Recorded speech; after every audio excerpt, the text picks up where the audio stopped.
Welcome back to Speaking with Confidence, the podcast that helps you build the soft skills that lead to real results.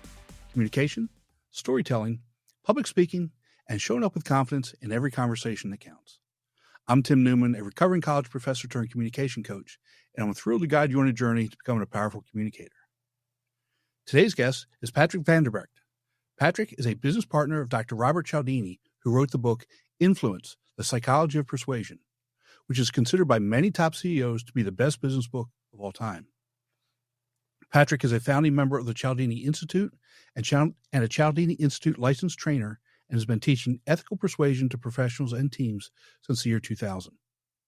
This helps them accelerate towards their personal and professional goals by applying behavioral science and avoiding wasting time and resources on predictably inefficient communication.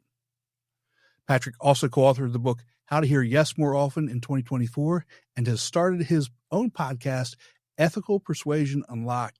Patrick, welcome to the show, and I'm really interested to hear how your podcast is going, because it's a lot of work. Yeah, it is. Yeah, we were talking about that before.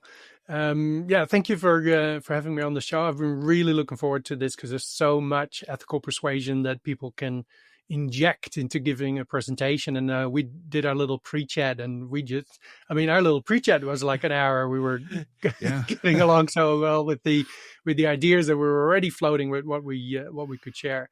So yeah, really been looking forward to this.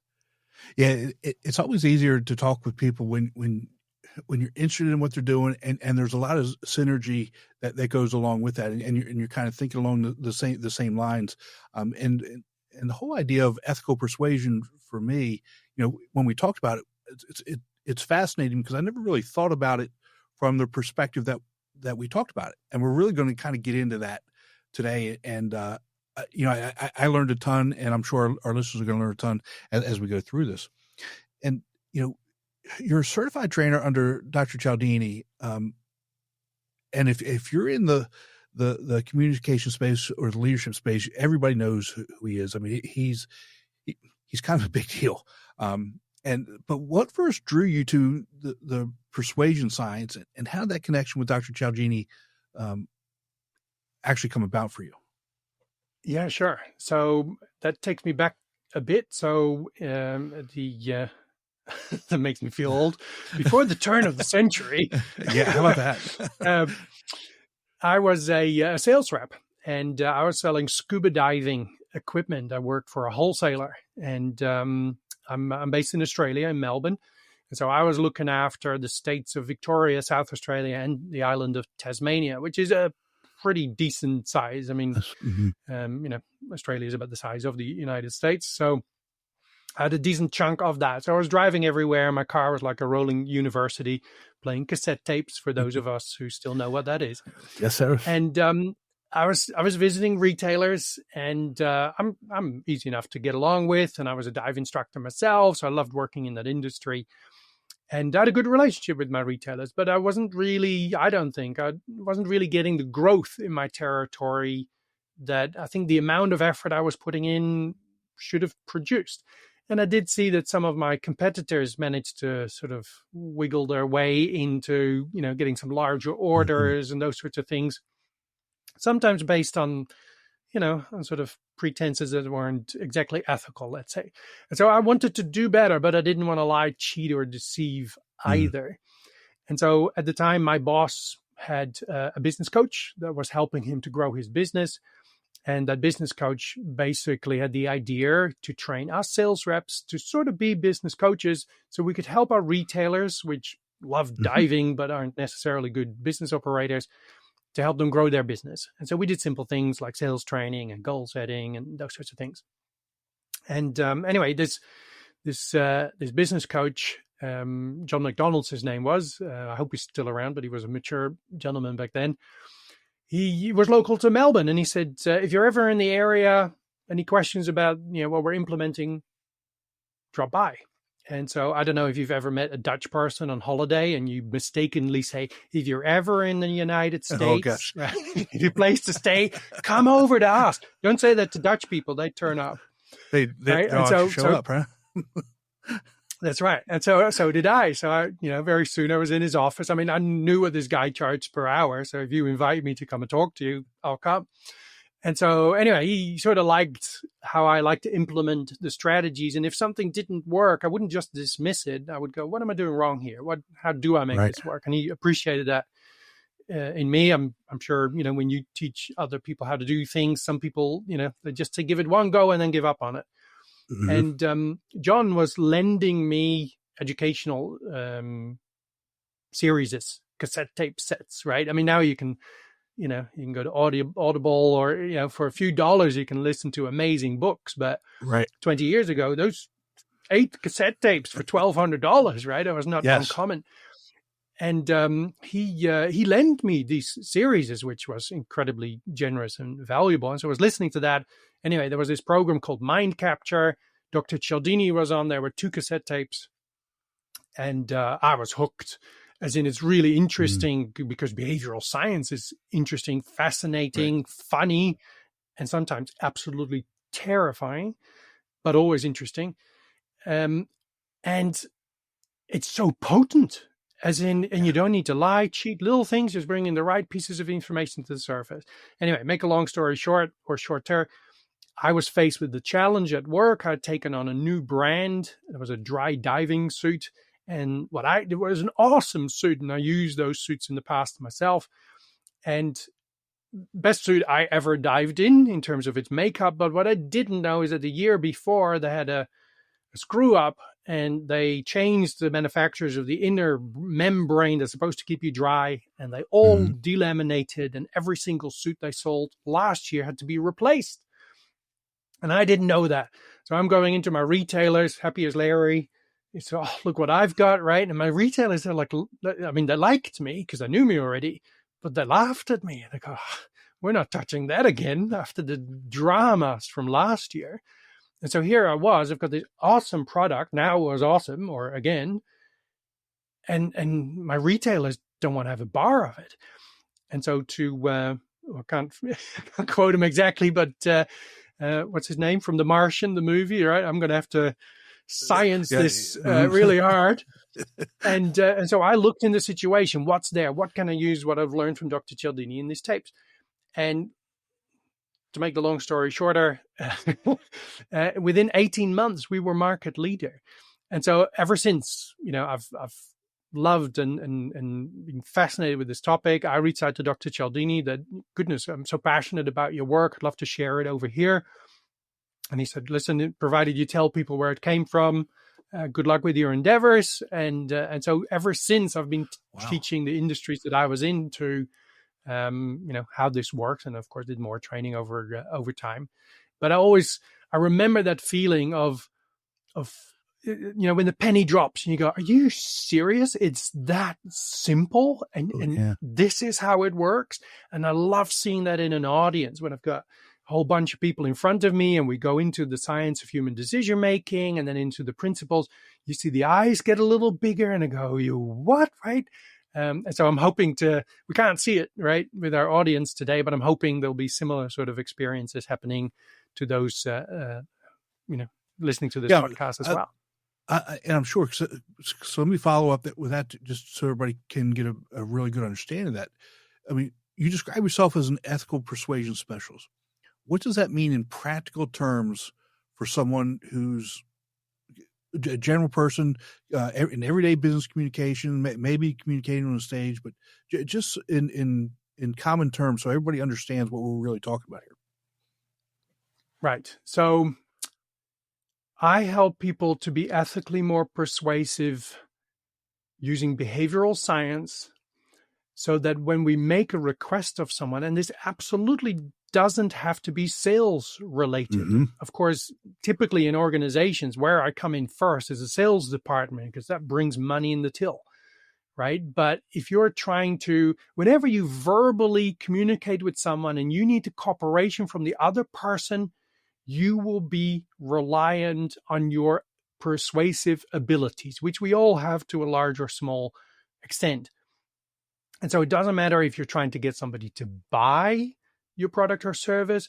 It doesn't matter if you have a team of people and you want your team to follow or do as you asked or buy into a vision that you have, What if you're the boss of the company? How do you get your managers to follow along with the vision that you've developed, especially if maybe you followed a vision in the past and that hasn't worked out? So how do you get them to stay loyal to you? And then, Right. of course, with your expertise, when we're pitching something to an audience or when we're speaking, when we're on stage, how do we get our message across for them to buy into it, to believe or accept what it is we're saying or recommending, and then for them to stay true to that decision even after you leave or someone else comes in and trying to change their Right. mind, right? So this has a massive impact on our success rate. And because most people don't know that there's a science how people make decisions, they waste copious amounts of time, resources, and competitive advantage because they're not communicating in a way that lets the available yeses come to the surface, that were genuinely there and available. And so they're wasting all this time, resources, and competitive advantage. It's not like we're trying to manipulate people, Right. or try and get people to say yes when it's not within them. If you Right. have something you're sharing, a product or service you're sharing that's just not good for them, they're not going to say yes.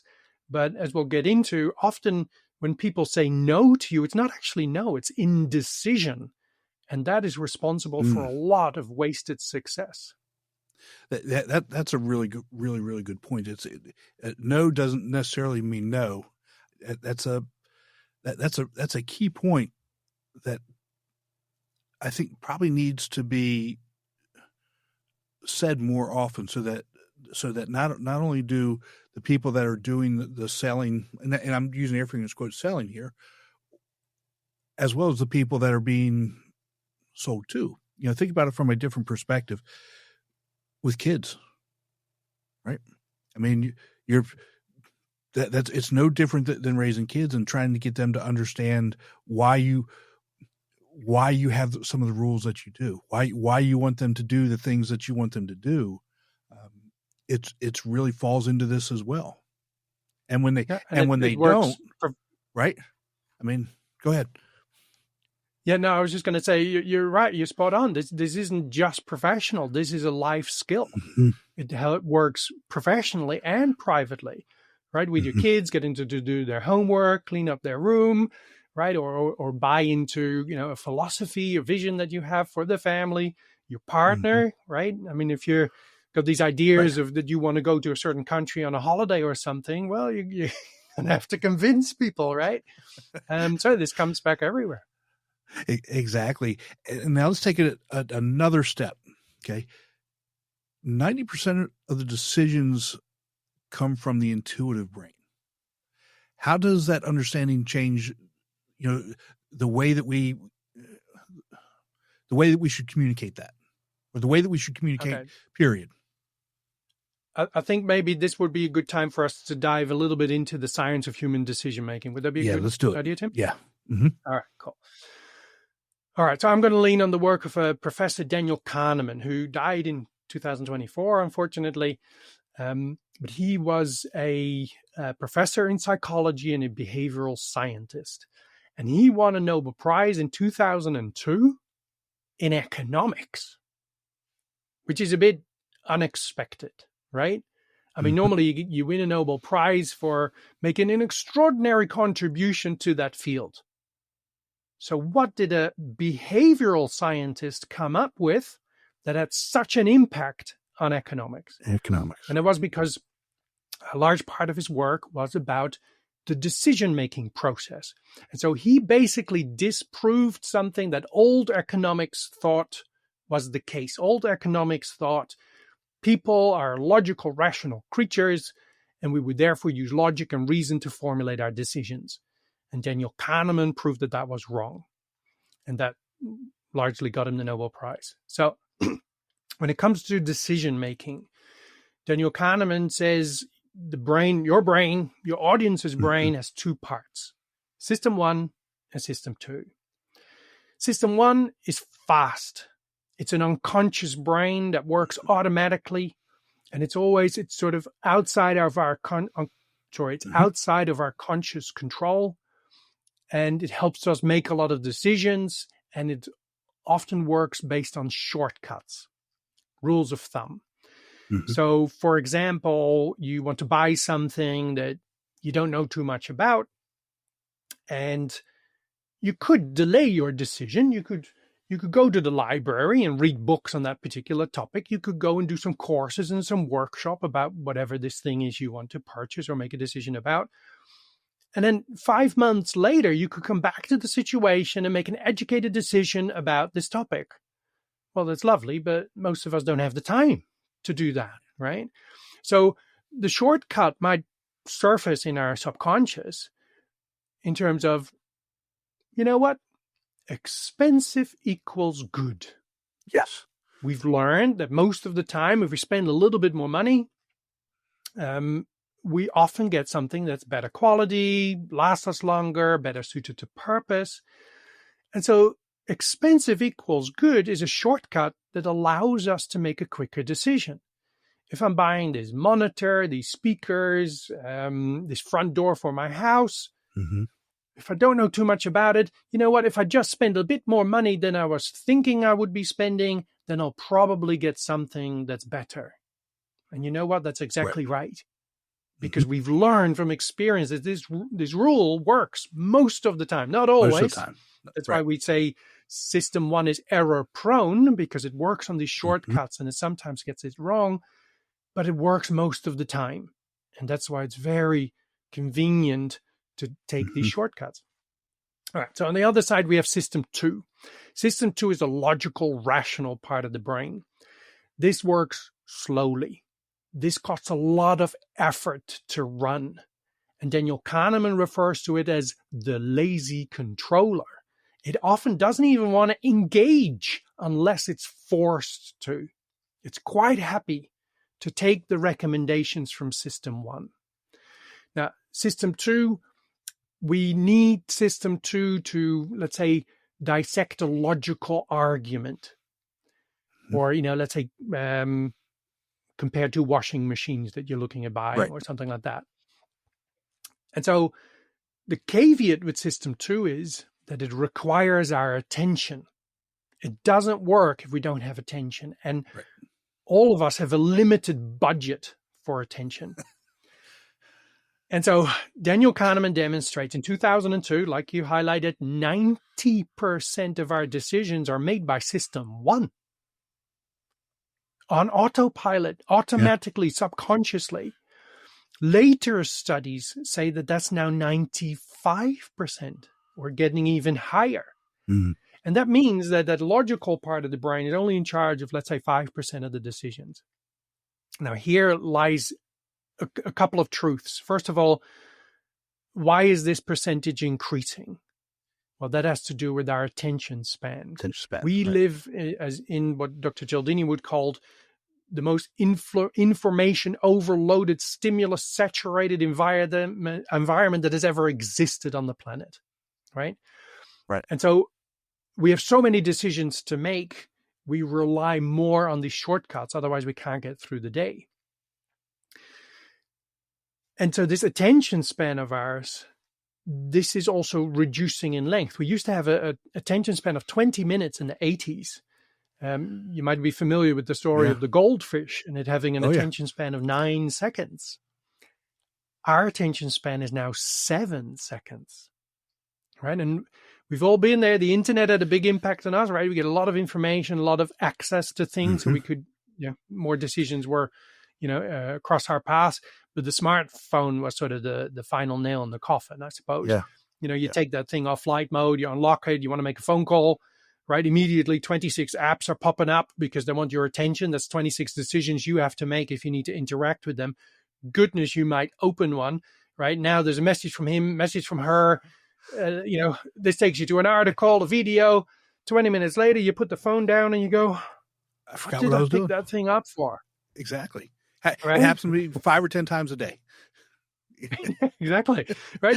You didn't even last 7 seconds, right? 2 seconds, you were already gone. Yeah. And so this explains why this percentage is increasing. Now, the other thing it highlights is that when we're thinking about how are we going to convince someone, let's bring this back to speaking, right? So if you're going to pitch to this audience and you've got this concept to bring across, or a viewpoint that you have, an opinion, or maybe you're standing on stage selling, you might think, okay, how am I going to do that? How am I going to convince these? What should I bring up that makes sense, right? For them to justify that they should agree with what I'm proposing. When you're doing that, you're using conscious thought. And so you are at that time using system 2. You're using your attention, conscious thought, you're operating system 2. The ideas that you come up with, the information that you come up with, that is generated by system 2 tends to be information that requires system 2 in the other person to process it. And they don't have the time for that anymore. And so when we overload them with lots of rational reasons why you should listen to me or why you should accept what it is I have to say, as it's better for the environment, it saves you money, right? All these sorts of logical, rational reasons, we're actually creating more uncertainty in our audience, and they decide not to decide. And so what happens is that with your approach, you get a certain amount of yeses. And of course, we know that especially people in business that have been in the same industry for a long period of time, they all complain about the same thing. Selling seems to be getting harder. Harder, right. And that's right. That's a great observation. That's because that percentage of system 2 being in control is getting less. It is getting harder. But what happens is you get a certain amount of yeses with your approach. And the rest, you would say, the rest of the people said no, because they certainly didn't buy into my vision, followed me, stayed loyal to me, bought my product or my service. But a whole bunch of those people that told you no in one way or another, they could have been a yes, because they weren't really a no, they were indecision. And that explains why the impact of using ethical persuasion science can have such a big impact. Yeah. I can give you a couple of examples. T-Mobile, right? Big telecom company in the States and Europe. They had phone packages on their website, and they were in the wrong order. By reordering those phone packages, the most expensive package that was there, sales went up by 34.4% by making a change. Bose, right? We all know, gorgeous hi-fi equipment. They had a new hi-fi system that they were launching. Very excited about it. Their advertising people had made an advertising campaign for it, brochures, posters, that sort of stuff. And they launched it to the loyal followers, right? That people should be easiest to sell. And sales were disappointing. And they actually asked Dr. Cialdini to look at the ad. And he recognized that it was a very technical ad, which is all system 2. But you know what? Bose's audience really likes all the technical sort of stuff. But the headline that they had put above it, their people thought that was really going to help them sell. But it had an element in it, and I see this all the time, it had an element in it that subconsciously and very persuasively persuaded people not to do what they were asking, right? To not buy. And so all Dr. Cialdini is to take that element out and replace it for an element that actually worked in Bose's favor, and sales went up by 45%. This is massive. Recently at the Institute, we were talking about a particular case where there's an online retailer and they have a certain amount of, I think they were selling water bottles, right? And there's 17 different colors or something like that. And I mean, there's so much stuff we can talk about, but if we present people with more than 5 options, that's too much. We risk choice stress, right? Where it gets too hard. I get it on Netflix every evening, right? You look for, it's just too hard. I watch something that's old, right? Yeah, exactly. It's just too much good new stuff. And so they reduced the amount of water bottles to 5 colors, and sales went up by 77 times, not percent, times, 7,700% increase in sales. So this can have a big impact. Does that make sense? It makes huge sense. I mean, think about it from, when you go to a restaurant. When you go to a restaurant and the restaurant's menu is 7 pages, come back in 20 minutes and I'm probably going to end up with the same thing I get everywhere. I'll probably get a Caesar salad and, a hamburger. I mean, because there's too many things to choose from. Just walk into an ice cream shop. Right. Well, I mean, I don't know if you had it in Australia, but we had, growing up, we still have Baskin Robbins, but it was Baskin Robbins 31 plus flavors. And sometimes they would have different flavors than normal. So I would never try any of that. Just give me strawberry. Just, and it really is that. It's, sometimes I think we make it more difficult really than it needs to be. Stay in your lane. Like you brought up Bose as for example. So I've got Bose noise canceling headphones that I wear. Probably the only time I really wear them is when I'm traveling on flights. They're perfect. I mean, if they were to come out with a new set tomorrow, the ones I bought 3 years ago, I would probably buy them just for whatever it is. They're probably going to be better because they're Bose. That's it. You don't really have to sell me too much when you don't have to get into the technical aspects of it. Yeah. All right. So shall we dive into how the principles of persuasion works? How we can use that on stage? Yeah. Let's talk about the principles. Let's start with reciprocity because especially with communication, you've got to have that. You've got to have that back and forth, that give and take. Yeah. So there's 7 principles. I don't know if we'll be able to touch on all of them, but maybe if we list them, so we've touched on them briefly for each of them. 7 principles. They're universal. What that means is they work in all countries, all languages, and all cultures.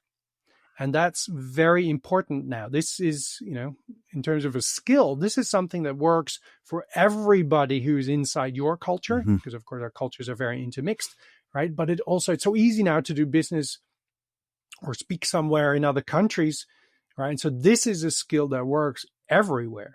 All right. So 7 principles. So reciprocity, as you raised, is one of those. So reciprocity teaches us that us human beings, we have a need to give back to people the same type of behavior that was first given to us. And the reason that's sort of being trained into us, because when we were children, we were always taught that, it's not nice to take without giving in return. Right. Actually, we got rather mean names for people that always take and not give in return, right? We call them moochers or ingrades, or Dr. Cialdini would say teenagers. Right? And so that's reciprocity. So in terms of compliance, people say yes more readily to people that they feel they owe. And that's why reciprocity is so powerful. Liking is another principle. Well, with reciprocity, it's the way I look at it as well is if you're always providing value. I mean, if you always can give the person you're talking to or the audience value, I mean, they're so much more willing to like you said, to give back. But you have to lead with value. That's to me that's critical. Yeah, which in a way is what you're doing, providing this podcast to everybody, right? Right. All this useful information from you and from your guests. And so, people appreciate that. And so, when you, let's say, send out a call and say, hey, I'm running this webinar, please come. The fact that people, they feel they owe you something, right? You'll have a larger success rate in getting people to turn up. And they know they're going to get good value out of that. They're going to get more great information too. Right. Yeah. Because you're in that habit of sharing up front, which is awesome. All right. So next principle is liking. So people like to deal with people that they like, which is not rocket science.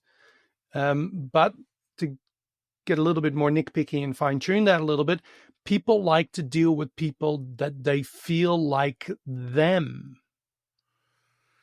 So think about that for a moment. You can step on a stage And you can go, okay, I have to be likable. Sure, that helps, right? But it's actually more powerful if your audience feels that you genuinely like them.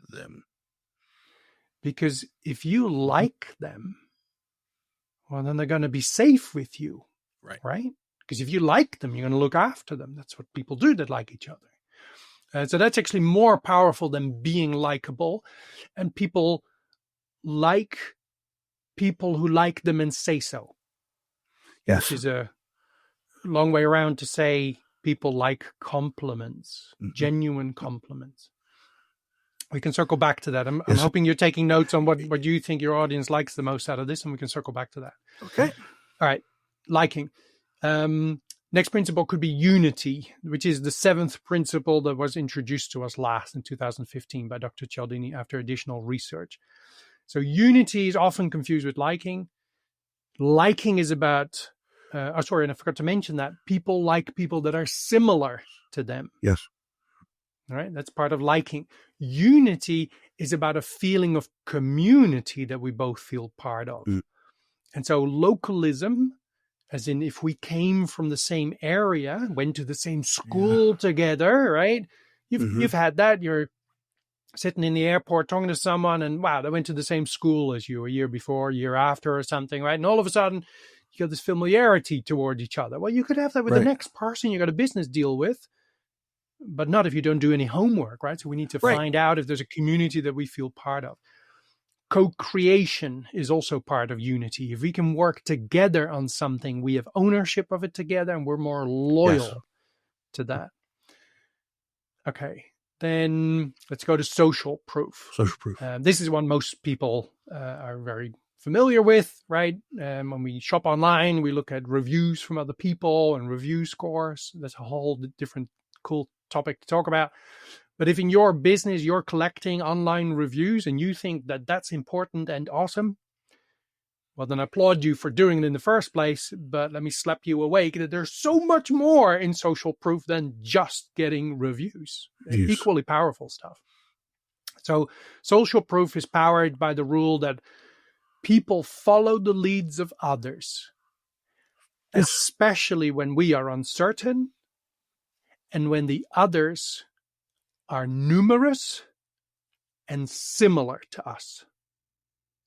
All right. So real quick, if I'm doing a pitch to an audience, all right, let's do this. Let's say you're pitching to a group of, let's say, mature women. And your service or your idea, there's other people that have gone before them that have used that service or product in the past. And they've really liked it. And so you've got a whole bank of testimonials that you could share with people. That's awesome. Great. We should collect those.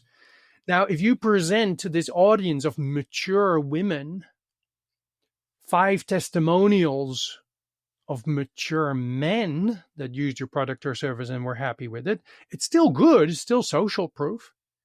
But you can feel it, right? If I presented 5 testimonials of other mature women who used your product or service, it's more similar to them and therefore instantly more powerful. So you can, right? They get it. You can screw that up, right? You can just go with the 5 testimonials that you really like because they're stuck in your PowerPoint, right? Or you could be a detective of persuasion and go, who am I talking to? What social proof have I got to match? Right. So that's social proof. Then we have the principle of authority. So authority is about getting your credentials across. And so people follow the leads of others who have genuinely more knowledge and expertise on a particular topic. And that makes sense, right? Because we can't know everything. So if there's someone in the room who knows more about this than we do, it makes sense to follow their advice. But you are, of course, as in everybody in your audience, you are an expert or an authority in your particular topic. So how do you get that to come across? The problem is, and I see this often go wrong, people step on a stage and then basically they go, let me tell you the 35 reasons why I'm so awesome and you should listen to me, right? And they go reel off their master's degrees and which university they went to and all that sort of stuff. And we do that because we feel, well, if you understand that I really know my stuff, then when it comes to you believing or buying into what I'm presenting to you, you're going to buy in more because I've shared that with you. But the painful truth is that when you do that yourself, your audience, even just subconsciously, goes, you are full of yourself. Right? Yes. You lose on authority and you lose on liking. It's lose-lose. Lose-lose. And, I'm listen to a podcast, say I'm doing a little bit of research on this, especially when you're dealing with Gen Z right now. You're not getting anywhere with Gen Z if you start talking from authority. You're not going anywhere with them. So you have to find a different way to communicate your authority, other than telling them how much experience you have and how good you are at doing it, whatever it is. Yeah. You need a socially acceptable way to get your credentials across. Right. Social sciences teach that, right? That's part of ethical persuasion. So in a speaking environment, we're of course familiar that if you're part of an event, there's an MC, right? And the master of ceremonies is going to introduce you, right? Mm-hmm. People, we're in for a treat. Today, we've got Patrick Vandenberg coming to tell us a little bit about ethical persuasion science. Now, Patrick has done this and that, and he's certified by that and that, right? And so they do that for us, and that is socially acceptable. Now, it's not taken as me being boastful. So that's one way that we can get our credentials across. Right. Another element of authority is also our believability. Yeah. Just because you say something doesn't mean that it's automatically believed. And so there's ways how we can use pieces of information to instantly establish ourselves as a trustworthy source of information. Mm-hmm. And that is exceedingly powerful when you're trying to present to an audience and you want them to buy into what you're presenting. Again, I'm happy to circle back to some of this stuff, but I can literally talk about this for hours. So you'll have to steer us when I get to the end of the list where you want to go back to. So authority we've covered. Then there's two left. Principle of consistency. Consistency teaches us that people feel an internal pressure to want to stay true to past actions and statements that they've made on a particular issue. So I'm just looking on I've got a little cheat note. I don't want to quote research and say something that's incorrect, right? So I've got my little cheat notes here. I've got one from a speaking perspective that I can relate. It's one of my favorite studies. There's an audience that's being presented to by a very persuasive, energetic person who teaches them or tries to get them to formulate a decision about a particular topic.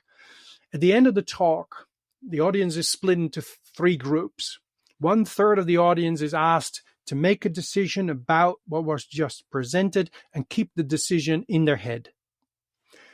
Another third of the audience is asked to make a decision about what was just said and to write it down on a magic pad. Do you know what that is, Tim? A magic pad, kids. The iPad or the tablet, whatever you want to call it. Yeah, not a tablet, the older stuff. You've got kids, and they've got these toys, and you can draw on it. Oh, right. And then Etch a Sketch. Maybe. Yeah, I've heard of that term as well. Right? Okay. Yeah. So you draw on it, and then you move the slider across, and whatever you've written or drawn is gone, right? And you can start over. Great toy for kids and their creativity. And so 1/3 of the audience is asked to formulate a decision, write down what their decision is on the magic pad, and then delete it. Nobody saw it, right? They just wrote it down and gone. Okay, interesting. The other third of the audience, they're asked to make a decision about what was presented on, write down their opinion or their decision on a piece of paper, put their name on it, and hand it in to the researchers. Now another speaker comes on, talking about the same topic, different angle, also very persuasive, trying to change the opinions of the people in the audience. Question is, from the audience, who was loyal to their initial decision, right? And I love this stuff. So the people that just kept the decision in their head, they were most willing to change their opinion. 50% of those stayed true to their original decision. Okay. The people that wrote it down on a magic pad, I mean, seriously, what difference can that make, right? You just wrote it down, shush, gone, nobody saw it, right? Right. 68% of those stayed true to their original decision. Wow, right? 18% increase. What about the people that wrote it down on a piece of paper and handed it in to the researchers? Out of that group, 89% stayed true to their original decision. Now think about that for a minute, right? If you're pitching to an audience, if you're promoting an idea to an audience, if you can have a 39% increase in the amount of people that will stay true to what you've told them, that's a massive increase, right? It is, right. All right. That's powered by the principle of consistency. The people that kept it in their head, it wasn't a statement, it wasn't an action.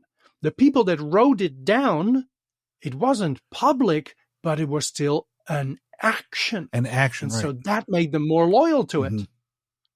But those who wrote it down and handed it in, now it was active and public, right? And so they were even more loyal to their decision. So when we talk to an audience, we often, we ask questions of the audience, good to get some audience participation. Right. And so it's nice, when people raise their hands to questions and that sort of stuff.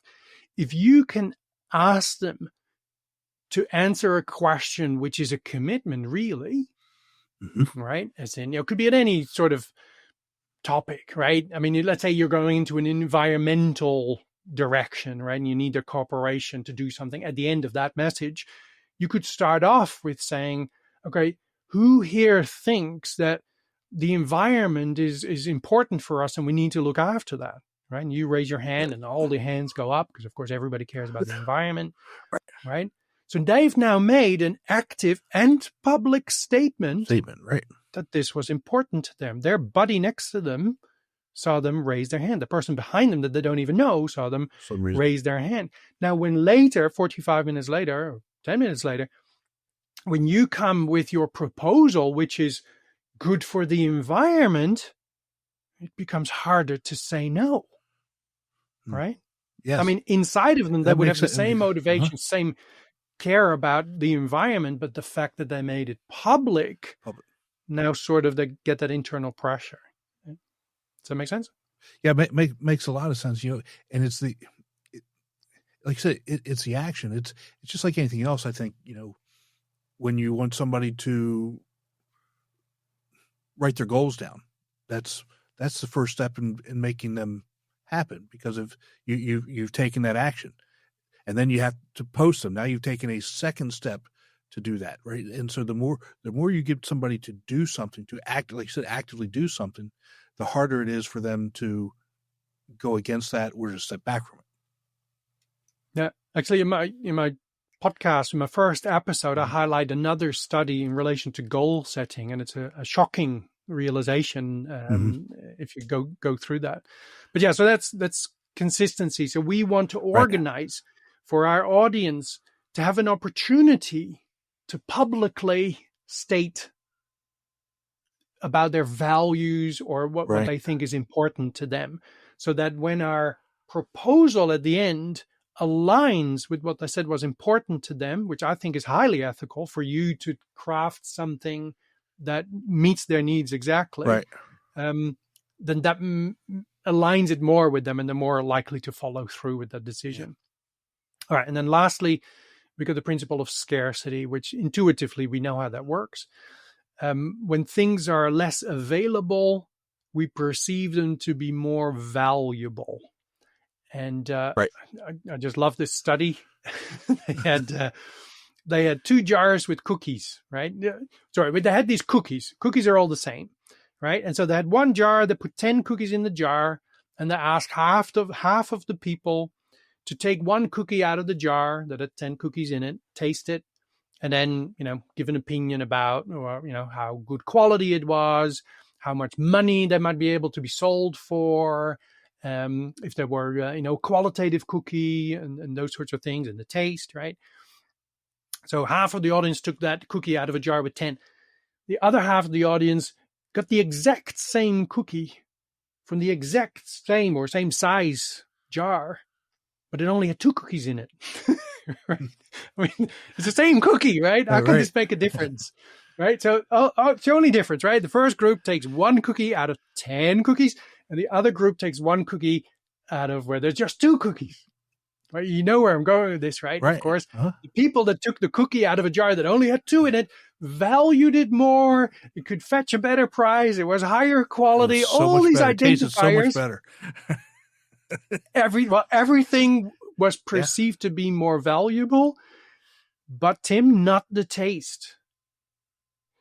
Scarcity makes us value something more, but it doesn't change our experience of it. So when it came to how good is this cookie, both groups rated it the same. It was everything else in relation to value that had changed. And so with scarcity, why this works is that this goes back to sort of primal times, right? If you have a certain amount of resources, gaining more resources is nice.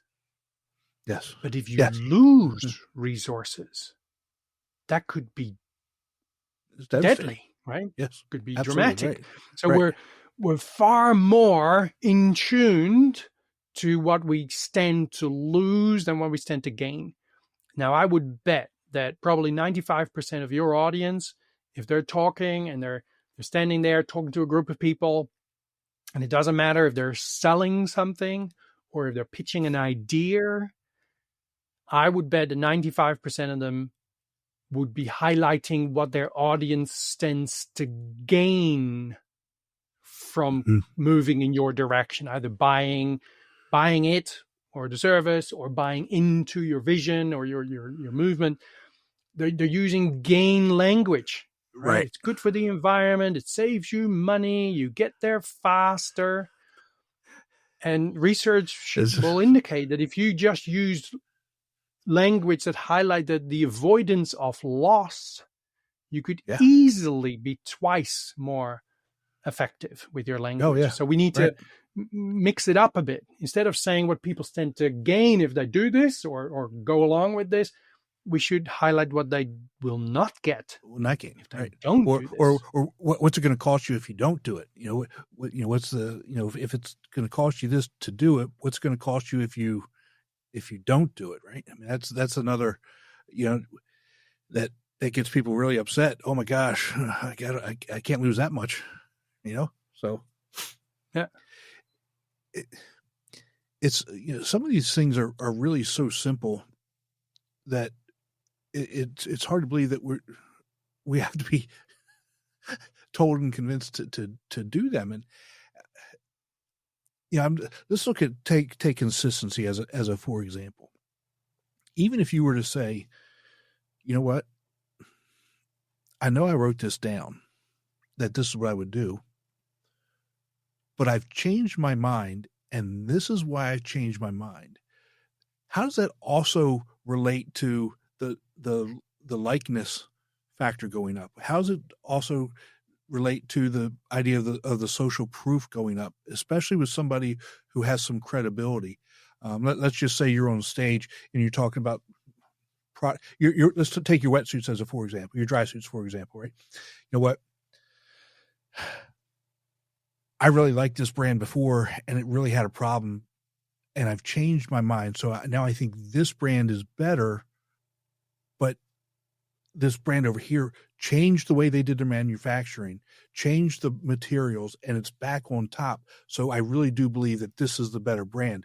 Your honesty and your reasoning, even though you're still being consistent in what you're doing, what you're saying, has elevated some of these other steps as well. So you're building that that credibility by being able to do those things. It's interesting you raise that. So sometimes and we're going a little bit off the speaking stage, I suppose, but sometimes we make a statement about a political party that we align with, or a country we align with, or something we align with, and then things change, right? But because we made that statement earlier, we still feel that we need to stick to our guns, sort of a thing. And so now we're on a path where we kind of don't want to be. And so what you highlighted was actually spot on. Because we might worry that if we change our tune, that others will think poor of us, right? Because this is also what just like with right, with do not take without giving in return, which is reciprocity. With consistency, we also have nasty names for people who say they will do one thing, and then when it happens, they do something totally different, right? Then we're unreliable, and we don't want to be seen as unreliable. So that's one of the worst things ever, when it comes. Yeah, exactly. So, but if we bring to the attention that new information has come to the surface, and based on that and other, let's say, values that are important to us, we're now changing our direction. Now we're still being consistent, and our audience, other people also accept that, right? So if you said, this particular political person, right, I thought they had great ideas, and I was really an advocate for that. But yeah, now it comes to light that, they've sort of been up to a few dodgy things, and they're also put some policy forwards, which, my values really don't align with. And so based on that, I'm changing my vote, let's say. Changing my mind. Right. And now our audience will go, okay, you're still following your values consistently. Does that make sense? Right. And again, it increases that likeness factor. It increases some of those other pieces in there that will draw them to you and trust you more. It's coming back to the whole way that we make those decisions. Let's talk real quickly about that liking thing again.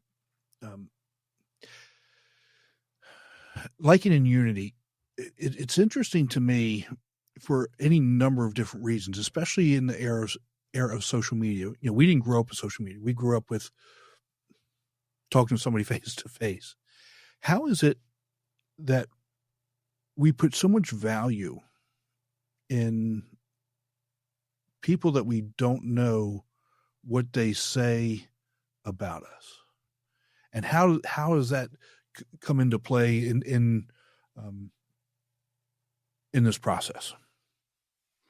Well, we want to be liked. And so at a very basic level, when you put up a social media post and you get 2 likes, and on another post you get 14 likes, there's your answer, right? You were liked more, and you grow a little. You're happier because we like people that like us and say so. And so, this whole business of giving somebody the thumbs up, that's somebody making a compliment. And in a way, right, if you're trying to connect with someone on social media, right, if you send them a message and go, I've got this great product, this great service, and I think it'll really align with what you're all about. Can we have a meeting? Right? Chances are they'll ignore the message, right? First of all, there was nothing persuasive in that message. Right. It's a whole different story. But there was no relationship, right? Right. They didn't know you didn't like you.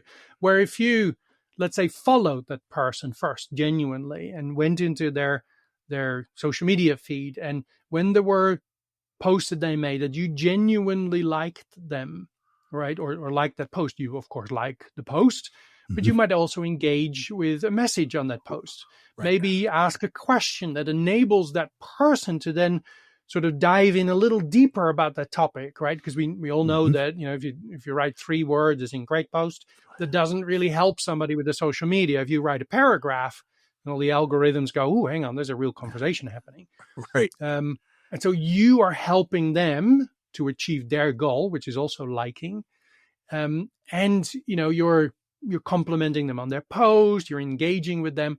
So if you've been doing that for a couple of weeks, and now you send a message, say, hey, I've got this great product, great service. I think it will really align with you. Could we catch up for a quick call? The chances that they'll say yes to you will have been significantly increased because you've been building that relationship a little bit through that liking. Yeah, that's a phenomena that I understand it, right? But I've got a hard time wrapping my head around that we put so much internal value to it. That's the piece that I really struggle with. I understand the concept. I understand why it works and how it works. But from an individual perspective, that the value that we put on that, I struggle with. It is hard to understand. And that is also the reason why let's say if you do market research and, actually, let me tell you one more story. It's one of my favorite case studies of research. The aim of this exercise was they wanted to get people to reduce energy consumption at home. And so they had 4 appeals that they had developed. It's good if you save energy at home, it helps the environment. That was one. Second one was, if you save energy at home, it's good for future generations, right? Also very important reason. Third one was, hey, if you save energy at home, it saves you money, right? That's maybe the most logical reason. Mm-hmm. And the third one was, hey, you should save energy at home because your neighbors are already saving energy. Right? So those were the 4 appeals. Now that was sent to a focus group. So they spent a lot of money in a focus group with the question, and I'd love your audience to do this with me right now, right? If those 4 messages, if one of those landed in your letterbox, right, fell on your doormat, if it popped up as a video on YouTube while you're watching something else, right? It's good for the environment if you save energy. It's good for your children, future generations. Saves you money, or you should save energy because your neighbors are already doing so. If one of those messages landed in your field of view, which one of those 4 do you think, don't think about anybody else, just you, which one of those 4 do you think would have the biggest chance of changing your behavior with the thermostat? Right? Now, they did this with this focus group.